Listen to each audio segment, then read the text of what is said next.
So National 1 then, and straight into the race for top spot, where leaders Richmond are closing in on the title. Their round 23 50-26 victory away at 10th place Sedgley Park extended their unbeaten run to 7 matches, but more importantly, they come into April 10 points clear at the summit after nearest challengers Rotherham Titans lost 30-19 away at a rejuvenated Rams a couple of weeks ago. It was much more like it from Rams at Old Bath Road, but their victory dented Rotherham's title dreams, and 2 defeats from their last 3 games for Rotherham leaves them needing Richmond to stumble in the remaining 3 games of this season. And remember, Rotherham, who have had a season to remember whatever happens over the course of April, they do host Richmond next weekend, but the title could be decided before then,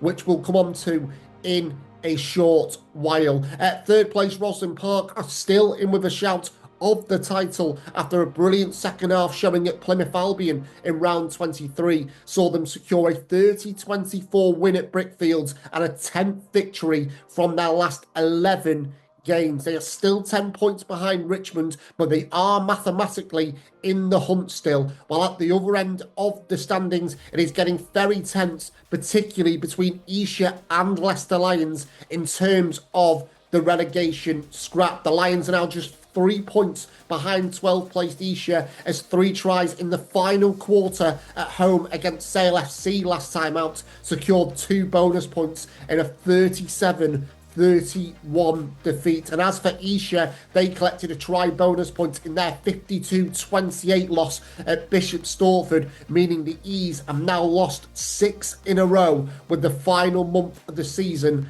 now upon us. And just above Leicester Lions and Esher are Sedgley Park and Dings Crusaders, who are almost there in terms of confirming their safety. And incidentally, 11th place Dings do host Leicester Lions at Shaftesbury Park in round 24. The Lions did beat Dings 22-15 at the start of December, and with back-to-back games at home to come to end the season for Leicester Lions, collecting points in Bristol would only bolster their survival bid. So an opportunity this weekend for Leicester Lions. As for Esher, they are back at home to face 8th placed Birmingham Moseley. Esher haven't tasted victory in their own backyard since January, but they did beat Birmingham Moseley in the reverse fixture 31-24 thanks to Conor Ganley's late heroic. So Peter Winterbottom's side would love a repeat of that outcome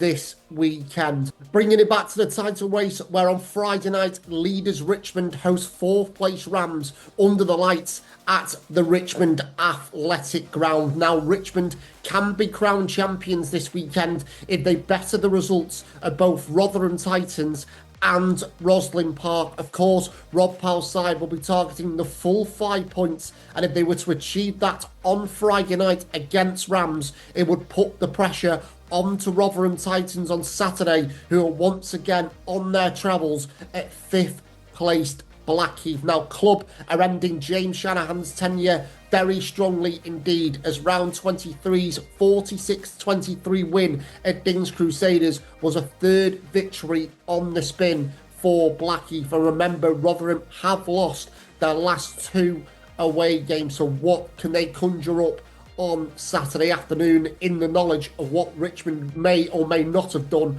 on Friday night? So an intriguing subplot awaits this weekend. As for Roslyn Park, if neighbours Richmond do get a bonus point win against Rams on Friday evening, regardless of what they do in their home meeting with Sedgley Park, Roslyn Park wouldn't be able to win the league. But in fairness, Kieran Power's side are probably just living in the moment right now and will be aiming to continue what has been a really strong season for them. Elsewhere, already relegated, Darlington Moden Park hosts 6th place Plymouth Albion. DMP recently announced that coaching duo Gary Law and Joe Kane will stand down from their current roles at the end of the season and will be replaced by John Newton and Danny Brown as they look to rebuild in National 2 next season. But the North East outfit will be keen to try and end a difficult term with some positives. And lastly, Sale FC, who won 7 of their last 9 games, they are back at Hayward Road to face a Bishop Stortford side who might actually be eyeing Sale's spot in the top half. Tom Coleman's side fulfilled their game in hand last week and a 31-29 win over Birmingham Moseley was the 3rd victory in a row for Stortford, leaving them 6 points behind Sale ahead of this Saturday's meeting.